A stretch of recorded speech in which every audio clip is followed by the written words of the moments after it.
Phone કર્યો ભૂપતભાઈ કે આમ છે હજી ઘરમાં, હાલો હાંજે જ આવું. હું લેવા ખબર નકર 2000 નો સામાન એને લીધો મારે પાછો લઈ જવો પડશે. થાય કે નહીં એવું? આપણને શું વિચાર આવે, આપણે તમે જેને કોઈ નાનો સામાન આપ્યો હોય, સામાન આપ્યા પછી ઘરેથી ત્રીજે દિવસે પાંચમે દિવસે ફોન આવે કે ભાઈ હજી ઘરમાં સામાન ચાલુ કર્યો નથી, તો તમારા મનમાં પેલો શું વિચાર આવે? નાનો મને પાછો દે તો હું લેવા આપણને વિચાર આવે, કારણ કે મને આ ક્વોલિટીની તાકાતની જ ખબર નથી એટલે આપણને વિચાર આવે. અને એ વ્યક્તિ એવડો કોન્ફિડન્ટ હતો, આરા હાંજે જ આવું, મને કે હાંજે જ આવ્યા. પછી કાઈ નહીં, મારી યાર કાઈ નહીં. બીજો અમારા મમ્મીને બેઠાડ્યા, અમારા પપ્પાને બેઠાડ્યા, અમારી ઘરવાળીને બેઠાડી, મારા ભાઈ હતો એક હાજર એને બેઠાડ્યો. મેં કીધું મારે કાઈ નથી કેવું, તું કે સાંભળો હાલો આને બધા. એટલે એને આવીને કીધું કે આ છે ને પચવામાં એકદમ હળવું છે, તમને હાંધાની તકલીફ છે એમાં ફાયદો કરશે, ડાયાબિટીસ બીપી થાઇરોઇડ આ બધામાં તો ફાયદો કરે, પણ તમને જે તકલીફ છે ને આની અંદર રિઝલ્ટ આપશે. બસ કાઈ નહીં, તો એક કામ કરો કે હાલો હવારથી ચાલો. સીધું એને સમાધાન આપ્યું. બીજું આ પોઈન્ટ નોટ કરજો, હું સામાન લઈ ગયો તો છતાં મારા પરિવારે ના પાડી, તો એ વ્યક્તિએ પ્રયાસ કર્યો અથવા તો મેં પ્રયાસ કરાવડાવ્યો કે ભાઈ મારા ઘરની અંદર મારા પરિવારને તું આવીને સમજાવી દે, હું નથી કહી શકતો. આજમાને હું લેવા પોતાની જાતને સાબિત કરવી પડે. હું કહીશ તમને, આવીને ક્લિયર કરાવ્યું, એને ક્લિયર કરાવી દીધું એટલે ચાલુ. હવારથી ચાલુ થઈ ગયું. ચાલુ કર્યા પછી ફરીથી એને 5, 7, 10 દિવસ થયા. મને પૂછ્યું, મને કે કેમ છે? મેં કીધું એ તો ઘરે પૂછવું પડે ભાઈ. ઘરે પૂછ્યું, મેં કીધું કેમ છે? મને કે હાલ્યું. મને કે હળવું હળવું લાગે છે. મને કે મજા આવે છે. હાલ્યું. એ તો ફાયદો થઈ ગયો. એક્સ્ટ્રા મારા બાપુજીને કાંઈ એસિડિટીની ટીકડી લેવી પડતી હતી, એમાંય ફાયદો થઈ ગયો.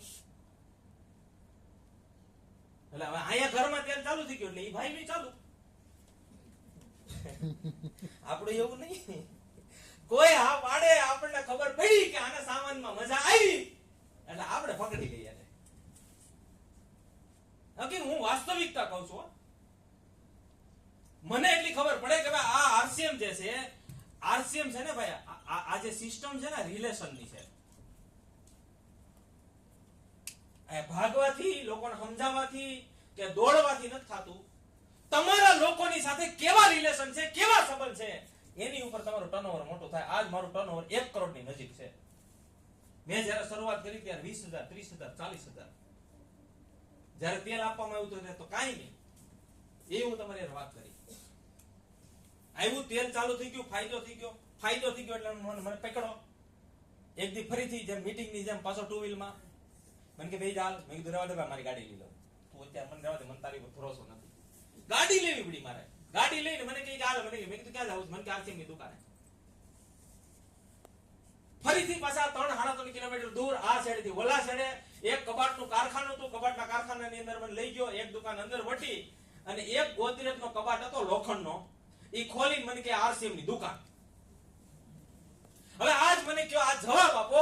અમે જ્યારે શરૂઆત કરી ત્યારે 5 પ્રોડક્ટ થી શરૂઆત થઈ હતી. લોખંડના કબાટની અંદર આરસીએમની દુકાન હતી, છતાં અમારા માટે હેલું હતું. આજ અમારી પાસે શોરૂમ છે ભાઈ, છતાં આરસીએમ આજ અઘરું છે.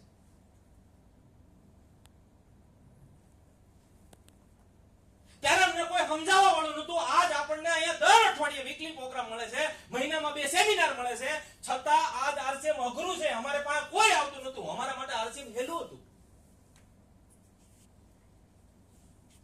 ત્યારે હેલું હતું કે આજ હેલું છે? તોય અમે ભોગી ગયા. એ લોખંડના કબાટની અંદરથી મને 5 પ્રોડક્ટ બતાવ્યા. ખાવાનું તેલ એ તો ઘરમાં ચાલુ જ હતું. નાવાનો સાબુ દેખાડ્યો, બસ કાઈ નહીં. ઊંઘીને મૂકી દીધો. નહીં આલે ભાઈ લક્ષ જ હાલશે, એ રહેવા દે તું. પેસ્ટ બતાવી, મેં કીધું રહેવા દે. આપણી ઘરે જોટો પડ્યો. આપણે જોટા લઈ આવ્યા ને બસ ગામના, એક વાહ એક ફ્રી. કપડા ધોવાનો સાબુ હાથમાં આવ્યો. મને કે કપડા ધોવાનો સાબુ. મને કે બેલોની પગની ચામડી ઉતરતી હોય, મને કે હાથમાંથી ખોળ ઉતરતી હોય, પગમાં શીરા પડતા હોય, મને કે આ ફાયદો કરે એવો સાબુ છે. એક કામ કરે, લાઈવર છે પરાણે તો ડઝન આપી દે. અને આપણે પરાણે કોકને લઈ આવે તો આપણી છૂટવા હાટુ 200-500 ખરીદી કરે હોતી, પણ એને મજા ન આવે. પરાઈની ખરીદી હોય થાય એવું. એટલે એમાં પાછા આપણે પાસે એડવાન્સ આલીએ. હું સાબુ તો લઈ આવ્યો. જેમ ઓલા ભાઈ તેલમાં મને 5 દી પૂછ્યું, હું ઉતાવળ કરી ગયો. 20 દી પૂછી દીધું ભાઈ. અને મોકે મોકે કપડા ધોતા હતા. ઈ જ સાબુ ચાલુ હતો. ત્યારે 9 વાળો હતો ને આજે 9 જ છે લગભગ. ત્યારે એક્ટિવ નામ હતું, આજ 20 છે. એ જ હાબુ સીધું પૂછ્યું. મેં કીધું હાબુ એટલે ઘણતા ઘા કરી દીધો. મને કે આ નો હાલે, મને કે આમાં ફીણા નથી પડતા, ફીણા નો બોલ્યા કાઈ નહીં. મેં કીધું નો હાલે, મૂકી દો સાઈડમાં, કાઈ નો બોલ્યો. મેં કીધું મૂકી દો. મેં કીધું કાઈ નો બોલાય, મૂકી દીધો. એટલે સીધો દુકાન જઈને ફોન કર્યો. મેં કીધું ભાઈ ફીણા વળતા નથી, તારે ઘેરા પડશે અમારી.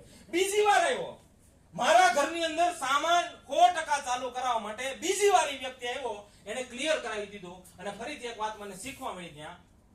ત્યારે વાત કરી એને કે આજે બજારના હાબુમાં એટલા બધા કાસ્ટિક સોડા ને જે બધું મતલબ કેમિકલ્સ ને બધું હાર્મફુલ કેમિકલ ને બધું આવે છે, એનું સમાધાન આની અંદર છે. અને વાત ઈ જાણવા મળી, મને કીધું કે આજે ચામડીની તકલીફો, ધાધર, ખરજવા બધા થાય ક્યાં ખબર? અહીંયા બગલે, મતલબમાં અહીંયા જ્યાં આપણા કપડાની અંદર સિલાઈ છે ને ત્યાં થાય. નરેશભાઈ બોલાવા ખબર? બજારના હાબુ પાવડર કોઈ પહેલી વાર આવ્યો હોય અને બજારના હાબુ પાવડર તમે વાપરતા હોય તો ચેક કરજો, 10 પાણીએ નીચવશો ને તો ફીણા વળશે.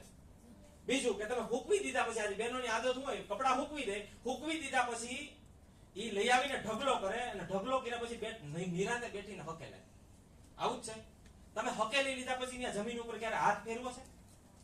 શું હોય? ચીરોડી જેવું હોય, ડસ્ટ હોય, પાવડર હોય. ઈ પાવડર બીજું કઈ નથી, કાસ્ટિક છે. ઈ આપણા કપડામાં રહી જાય, સિલાઈની અંદર બેઠી જાય, રહી જાય. આપણું શરીર જ્યારે કપડા પરસેવો થાય અને પરસેવો જ્યારે ઈ ચામડીના ટચમાં આવે એટલે ચામડીની સમસ્યા થાય. ત્યારે મને ઈ વાતની ખબર પડી અને મને પોતાને જ હતું કહી ગયું.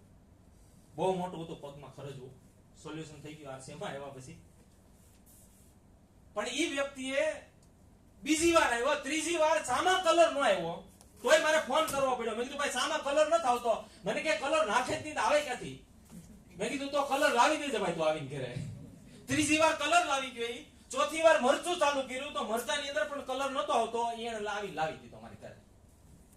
મતલબમાં એક વાત ફાઇનલ છે કે ભાઈ મારા ઘરની અંદર 100% સામાન જ્યાં સુધી નહીં આવે ત્યાં સુધી કોઈ પણ જગ્યાએ મારે સફળ થવું છે અથવા તો કામ કરવું છે, અથવા તો મને આની અંદર કામ કરવા માટે મારે પરિવારનો સપોર્ટ જોતો છે, ઈ મને નહીં મળે. હાઈલું 2-4 પ્રોડક્ટ ખરીદી કરતો તો કોઈ મને ડિસ્ટર્બ કરે નહીં, કાંઈ નહીં. મને એને આજ સુધી કોઈથી નથી કીધું તું કામ કર આની અંદર. અને આજ આપણે ઉતાવળા થઈ જાય છે. પોતાની જાતને સવાલ પૂછો, આપણે ભલે કામ જ કરાવી દેવું છે, કામ કરો.